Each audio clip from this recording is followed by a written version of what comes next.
Students, बेटा आज हम डेफिनेट इंटीग्रल स्टार्ट कर रहे हैं। इनडेफिनेट इंटीग्रल्स हमारा फिनिश हो गया है। Indefinite integrals means anti derivative, और definite integrals means area under the curve. ठीक है, जैसे ये कर्व है, इसके अंडर का जो एरिया है that is called definite integration. Definite integral area between the limits a to b। ठीक है, इंटीग्रेशन सेम प्रोसेस से होना है, बस लास्ट में हमें लिमिट रिप्लेस करनी होती है। इसमें मैंने पहले भी बताया था क्या करते हैं, स्मॉल स्मॉल स्टेप्स में इसको कन्वर्ट कर लेते हैं। एरिया को इतनी स्मॉल होती हैं कि ये जो कर्व है ये निग्लिजिबल होती है। इसको हम एज ए रेक्टेंगल ज्यूम करते हैं। तो ये जो डिस्टेंस है ये h होता है, very small distance h width हो गई। और ये जो लेंथ है ये f of a plus h, f of a plus 2h, इस तरह से। ठीक है, क्योंकि यहाँ पर हमारा a है, x की वैल्यू क्या है यहाँ पर a, तो इसमें h और इंक्लूड हो गया, तो ये आपकी f of a plus h हो जाएगी।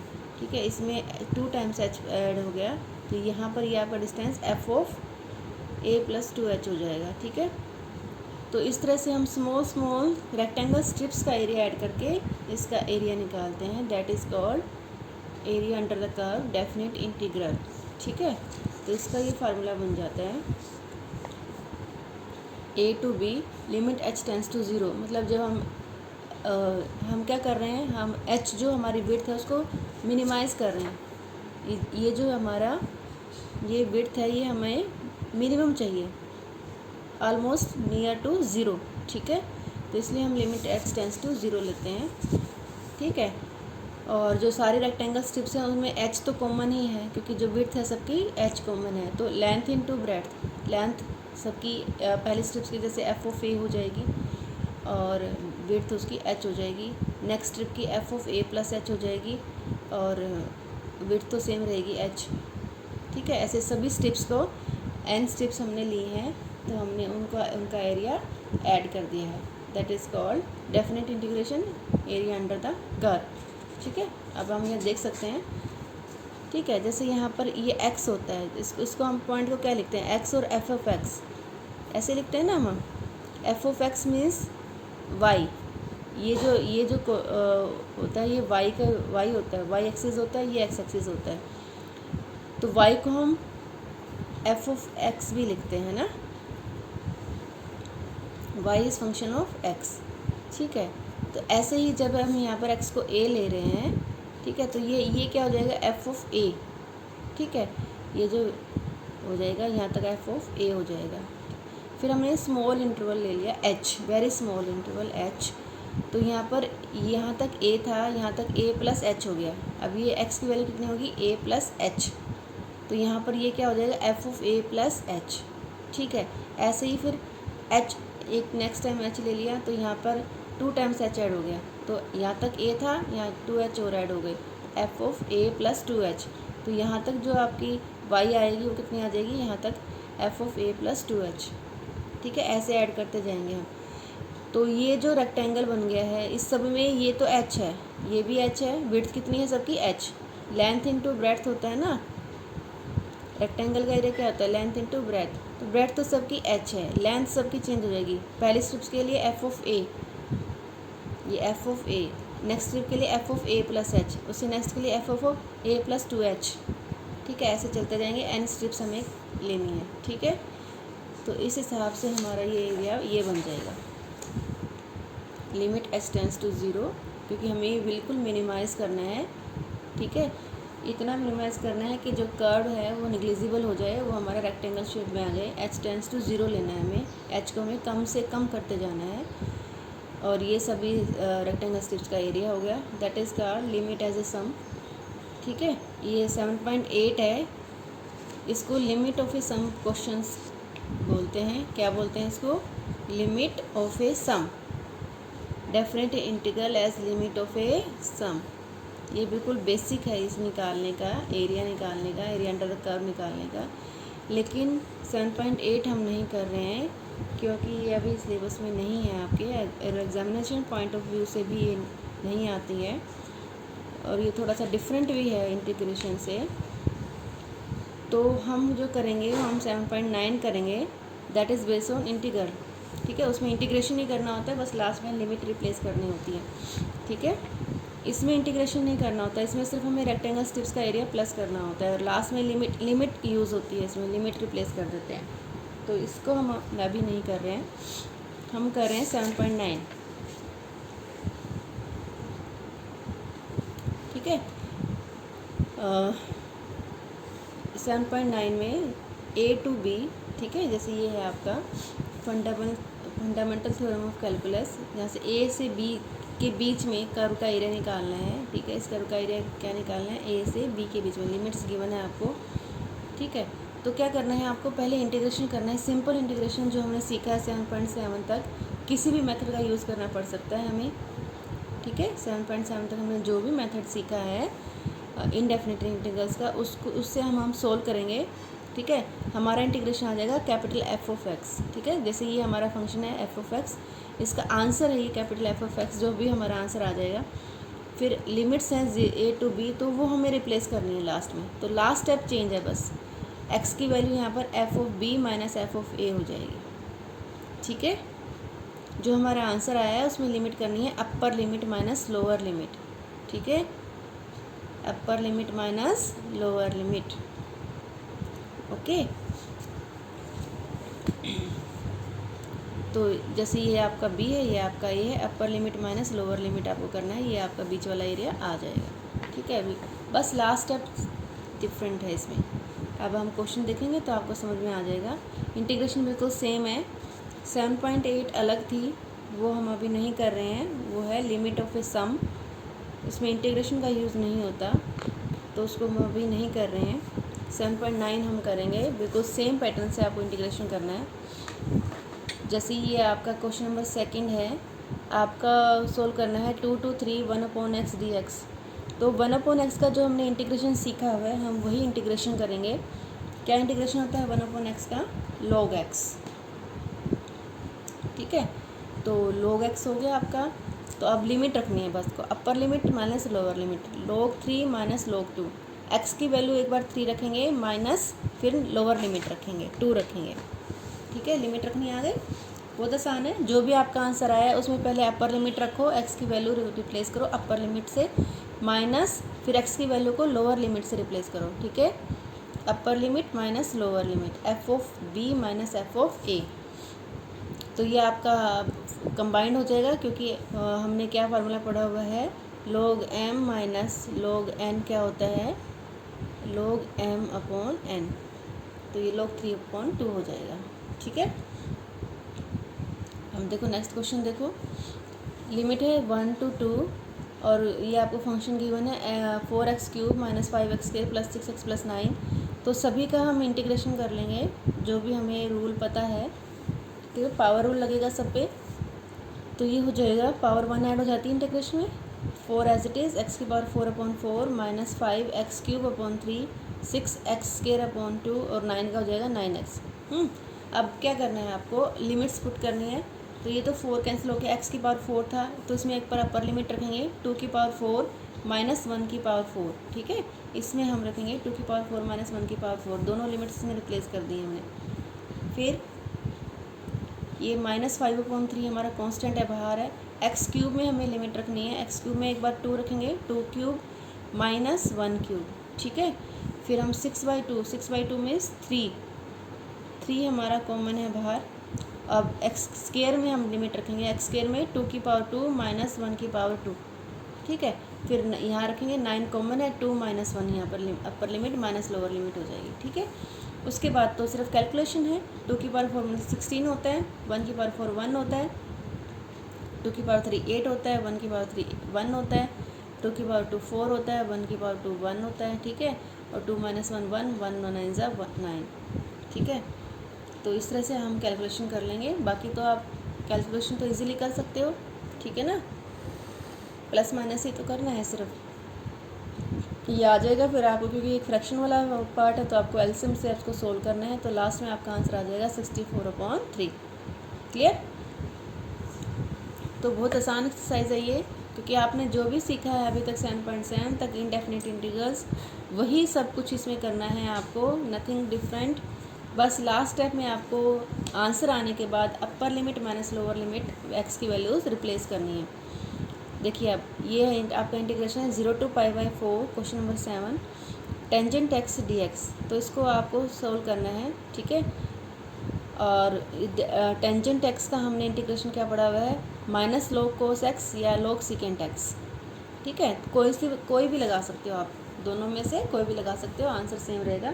अच्छा, इसमें एक चीज़ हो रहा है कि डेफिनेट इंटीग्रल्स का आंसर डेफिनेट होता है, सेम होता है। इनडेफिनेट इंटीग्रल्स में क्या होता है कि हमारे आंसर अलग पैटर्न से करते हैं तो अलग आंसर भी आते हैं हमारे, ठीक है। क्योंकि 2-3 तरीके से हम उनको सोल्व कर सकते हैं तो हमारे आंसर डिफरेंट भी हो सकते हैं। लेकिन डेफिनेट इंटीग्रल्स जो है बिल्कुल डेफिनेट है। एरिया अंडर द कर्व होता है, बिटवीन द लिमिट्स होता है, गिवन लिमिट्स होता है।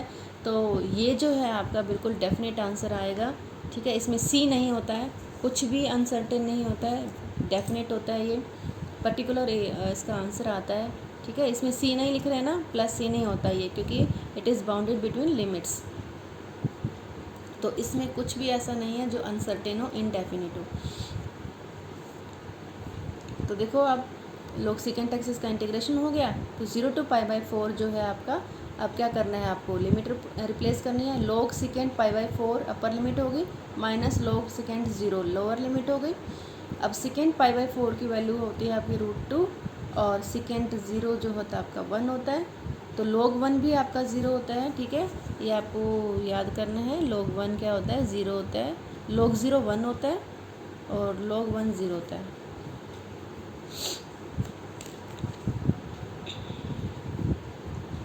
बस यहाँ से आपका आ गया। बस ये आप ये log 0 तो ये log 1 तो 0 हो गया। अब ये जो पावर है इसको हम आगे ले आएंगे, रूट मीन्स 1/2 पावर आगे आ जाएगी, ये 1/2 पावर आपकी आगे आ जाएगी। दैट्स योर आंसर, ठीक है।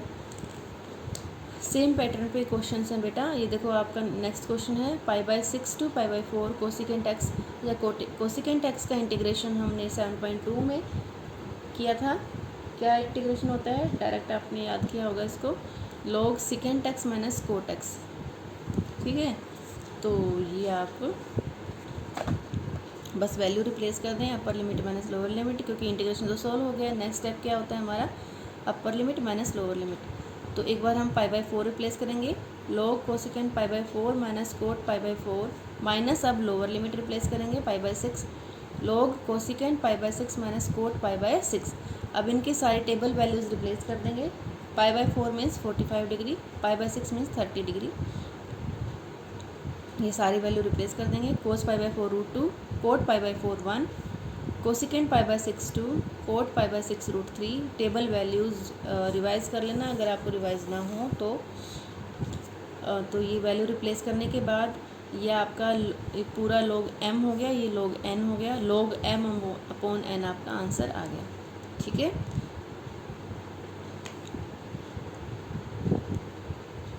हाँ जी, देखिए अब आपका 11th क्वेश्चन है, 2 to 3 dx upon X square minus 1। तो इसका जो इंटीग्रेशन है 7.4 में जो हमने फार्मूला पढ़ा था उसको यूज़ कर रहे हैं, dx upon X square minus A square. तो a क्या है यहाँ पर a की वैल्यू क्या है, 1 है। तो इसका क्या फार्मूला होता है, 1/2a log x minus a upon x plus a. तो ये फार्मूला यहाँ अप्लाई करना है with a is equal to 1। तो 1/2a होता है, तो 1/2 हो गया ये, क्योंकि a हमारा 1 है, log x minus 1 upon x plus 1। बस इंटीग्रेशन आपका आ गया है। And now we have to replace the limits, upper limit minus lower limit. तो एक बार x की प्लेस पर हम 3 रिप्लेस करेंगे, फिर माइनस करके x की प्लेस पे हम 2 रिप्लेस करेंगे। 1/2 log 3 माइनस 1/3 प्लस 1, ये अपर लिमिट होगी, माइनस लोअर लिमिट रिप्लेस करेंगे, log 2 माइनस 1/2 प्लस 1, ये हमारी लोअर लिमिट होगी। इसका सोल्यूशन करना है, 3 माइनस 1 3 प्लस 1 2/4 हो गया, 1/2 कर सकते हो आप काट के, 2 माइनस 1 1 प्लस 2, ये आपका हो गया 1/3। और अभी log m minus log n से इन दोनों को डिवाइड कर देंगे, log m minus log n क्या हो जाएगा, log m अपॉन n। तो लास्ट में आपका आंसर आ जाएगा 1/2 log 3/2। क्लियर। तो देखा हो आपने कितने आसान क्वेश्चन हैं, ये बिल्कुल सेम क्वेश्चन है जो आपने सीखे हुए हैं। अब देखिए 13 क्वेश्चन है ये sorry, limited 2 to 3 x upon X square plus 1। अब क्योंकि एक्स स्क्वायर का डेरिवेटिव हमारे पास ऊपर है एक्स में, ठीक है, इससे कम है ना, एक पावर कम है, तो इसका डेरिवेटिव है, तो हम एक्स स्क्वायर प्लस 1 को टी रिप्लेस करेंगे, ठीक है। Putting x square plus 1 is equal to 2, तो इसका डेरिवेटिव हो जाएगा 2x d x is equal to d t. पर हमें 2 नहीं चाहिए, हमें सिर्फ x चाहिए, x डी एक्स चाहिए हमें, तो x डी एक्स को छोड़ के 2 को उधर ले जाएंगे, तो x डी एक्स हो जाएगा 1/2 डी टी, ठीक है। अब क्योंकि हमारा वेरिएबल जो है t में आ गया, लेकिन जो लिमिट्स थी हमारी x की थी, तो इन लिमिट्स को भी हमें t में चेंज करना पड़ेगा, ठीक है। तो अपर लिमिट चेंज करेंगे पहले, when x is equal to 3, तो 3 की वैल्यू हम कहाँ रिप्लेस करेंगे, यहाँ करेंगे, तो t कितना हो जाएगा 3 square plus 1, 3 square means 9 plus 1 10 हो गया, ठीक है। When x is 3 then t is 10, तो 3 के प्लेस में हमें क्या रिप्लेस करना है 10। फिर हम लोअर लिमिट चेंज करेंगे, लोअर लिमिट क्या है हमारे पास, x इज इक्वल टू 2, तो कहाँ रिप्लेस करेंगे, यहाँ 2 की पावर 2 प्लस 1, 2 की पावर 2 मीन्स 4 प्लस 1 5 हो गया, means when x is 2 then t is 5, ठीक है। तो क्योंकि हमारा वेरिएबल t में आ गया है, तो लिमिट हम x की नहीं रख सकते हैं, हमें लिमिट्स भी t की ही लेनी होगी, इसलिए हमें यहाँ लिमिट चेंज करनी है। ये स्टेप डिफरेंट है, you have to take care of it. तो हमारा जो पूरा क्वेश्चन है किस में कन्वर्ट हो गया, अपर लिमिट हमारी 10 बन गई है, लोअर लिमिट हमारी 5 बन गई है, ठीक है, और x डी एक्स हमारा 1/2 डी टी बन गया है, तो 1/2 हमने बाहर ले लिया है और डी टी हो गया है, ठीक है। और ये 1/x स्क्वायर प्लस 1 क्या बन गया है, t, तो ये क्या हो गया 1/t, ठीक है, दिस इज़ 1/t। तो 1/t का इंटीग्रेशन क्या होता है आपका, log t होता है, ठीक है। तो आपका आंसर हो गया 1/2 log t 5 to 10।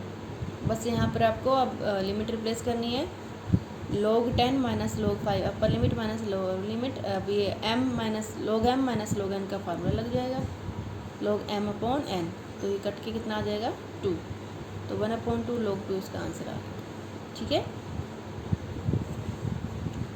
हाँ जी, देखिए आप क्वेश्चन नंबर 16 है, 1 to 2 5x square x square plus 4x plus 3 D X. तो ये क्वेश्चन हमने पहले किए थे कि नीचे अगर क्वाड्रेटिक इक्वेशन है तो उसको हमें फैक्टराइज करना होता है, या तो वो पार्शियल फ्रैक्शन से सोल्व होगी या फिर उसमें फार्मूले लगेंगे, ठीक है। लेकिन उससे पहले हमें क्या चेक करना होता है कि ऊपर जो न्यूमरेटर है हमारा उससे पावर लेस होनी चाहिए डिनोमिनेटर से, ठीक है। लेकिन ये सेम पावर है, अगर सेम पावर है या उससे बिगर पावर है तो we have to first divide, ठीक है, क्योंकि एक्स स्क्वायर है ऊपर भी एक्स स्क्वायर है, तो हमें क्या करना पड़ेगा, डिवाइड करना पड़ेगा। तो हम यहाँ पहले डिवाइड करेंगे, x square plus 4x plus 3 से किसको डिवाइड करेंगे, 5x स्क्वायर को डिवाइड करेंगे। तो क्योंकि यहाँ पर एक्स स्क्वायर तो ऑलरेडी हमारे पास 5 नहीं है, तो 5 से डिवाइड हो जाएगा, 5 into x square 5x square, 5 into 4x means 20x, 5 into 3 means 15, ठीक है। अब साइन चेंज करेंगे, ये कट जाएगा, ये -20x -15 आ गया, ठीक है। तो ये जो हमारा फैक्टर था 5x square upon X square plus 4x plus 3 किस में कन्वर्ट हो गया 5, और इन दोनों में से माइनस बाहर कॉमन आ गया, -20x plus 15 upon X square plus 4x plus 3, ठीक है। तो ये हमारे दो इंटीग्रेशन बन गए, ठीक। तो ये जो था हमारा दो इंटीग्रेशन बन गए, एक तो 5 का इंटीग्रेशन हो गया और एक इसका इंटीग्रेशन हो गया, ठीक है। तो इसका इंटीग्रेशन हम करेंगे पार्शियल फ्रैक्शन से, ओके। तो इसमें से मैंने 5 कॉमन ले लिया है, 20 और 15 में से 5 कॉमन ले लिया है, तो इसको हमने मान लिया I1 है, जो हमारा रिमेनिंग है उसको हमने क्या मान लिया I1 मान लिया। अब नीचे वाली जो क्वाड्रेटिक इक्वेशन है उसको फैक्टराइज कर दिया है कि मल्टीप्लाई करके 3 आना चाहिए और प्लस करके 4 आना चाहिए, 3 और 1 फैक्टर बन गए इसके, तो आपका हो गया x प्लस 3 x प्लस 1, ठीक है। ये आ गया आपका, इसको सोल्व करोगे तो आपका यही आ जाएगा, ठीक है ना। जैसे एक्स स्क्वायर 3 + 1 4, तो 4x आ गया, 3 बन जा 3 आ गया, ठीक है। तो ये इसकी फैक्टराइज हो गई, फैक्टराइजेशन है इसकी। तो पार्शियल फ्रैक्शन याद होगा आपको, क्या करते हैं हम 4x plus 3 upon x plus 1 into x plus 3 को हम a upon first linear factor plus b upon second linear factor, ठीक है। दो कांस्टेंट, क्योंकि क्वाड्रेटिक इक्वेशन है, दो फैक्टर है तो दो ही कांस्टेंट लेने हैं, a upon first factor plus b upon second factor. अब क्या करना होता है, एलसीएम लेना होता है। एलसीएम लेंगे तो यहाँ पर क्या एलसीएम आ जाएगा, x+1 इंटू x+3, वो इधर वाले एलसीएम से कट जाएगा, दोनों एलसीएम कट जाएंगे। न्यूमरेटर इसका क्या न्यूमरेटर बचेगा 4x+3, इसका क्या बचेगा a into x+3 b into x+1। ठीक है, एलसीएम लेने के बाद ये न्यूमरेटर है, लेफ्ट हैंड साइड का न्यूमरेटर और राइट हैंड साइड का न्यूमरेटर। अब क्या करना है, we have to find the value of a and b। तो एक बार हम a को 0 बना लेंगे, एक बार b को 0 बना लेंगे। ठीक है, तो first we are putting x is equal to -1, -1 means ये 0 हो जाएगा, यहाँ -1 आ गया तो b 0 हो गया, a की वैल्यू निकल आएगी आपकी, ये हो जाएगा -4 + 3 is equal to a into -1 + 3। ठीक है, ये हो गया, तो यहाँ से a की वैल्यू आ जाएगी -1/2। फिर हम a को x को रख देंगे -3, तो a हमारा 0 हो जाएगा, -3 + 3 ये 0 हो गया, ये हो जाएगा -12, 3 रख रहे हैं ना हम, तो -12 + 3 और ये हो जाएगा आपका b इंटू -3 + 1। तो यहाँ से b की वैल्यू आ जाएगी 9/2। तो ये दोनों वैल्यू हम यहाँ रिप्लेस कर देंगे, तो जो हमारा ये फंक्शन था वो हमारे ये दो इंटीग्रल में कन्वर्ट हो गया। ठीक है, एक तो ये वाला a की वैल्यू हमारी -1/2/x+1 थी, और एक ये b की वैल्यू हमारी 9/2 थी x/3। तो ये दो हो गए। ठीक है, और अगर हम i की बात करें तो i में हमारे पास क्या था, एक इंटीग्रेशन ये भी था। ठीक है ना, देखो यहाँ पे देख लेते हैं हम दोबारा, एक तो हमारे पास ये था और एक -5 इंटू आई को हमने कन्वर्ट कर लिया, तो -5 के साथ i की वैल्यू हमने रिप्लेस कर दी। ठीक है, तो यहाँ i में हमने वैल्यू कर दी, ये फर्स्ट इंटीग्रल हमारा 5 का था, 5 का इंटीग्रेशन हो जाएगा आपका 5x में फिर आप लिमिट रखेंगे, 5 2 ज़ा 10 -5 1 ज़ा 5, तो आंसर 5 आ गया। ठीक है, और जो ये दो इंटीग्रेशन हमारे i के आए हैं, तो कांस्टेंट तो हम बाहर ले लेंगे। ठीक है, -1/2 है, -1/2 और -5 बाहर है, तो 5/2 कांस्टेंट इसका हो गया। तो ये जो हमारा लीनियर फैक्टर है विद कोफिशिएंट 1 एंड पावर 1, तो ये लॉग में कन्वर्ट हो जाएगा, log x+1 इसका हो गया, और लिमिट है 1 to 2।